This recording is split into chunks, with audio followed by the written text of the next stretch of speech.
સમાચાર પોરબંદરથી પ્રાપ્ત થઈ રહ્યા છે। ડીવાયએસપી પીઆઈ અને હેડ કોન્સ્ટેબલ સામે ફરિયાદનો આદેશ। કેશોદ ફેમિલી કોર્ટે જવાબદારો સામે ફરિયાદ કરવા આદેશ કર્યો। ફેમિલી કોર્ટના સિનિયર ક્લાર્કને કેશોદ પોલીસમાં ફરિયાદ નોંધાવવા હુકમ કર્યો છે।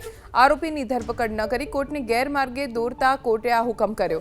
ભરણ પોષણના કેસમાં સર્ચ વોરંટ છતાં આરોપી ન પકડાતા હુકમ કર્યો। પોરબંદર પોલીસ હેડક્વાર્ટરના ડીવાયએસપી સામે ગુનો નોંધવા આદેશ।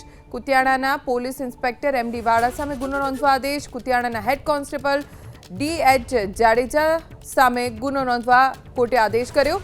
પોલીસે આરોપી મળતો ન હોવાનો અને વોરંટ પરત મોકલી દીધાનો અહેવાલ રજૂ કર્યો હતો।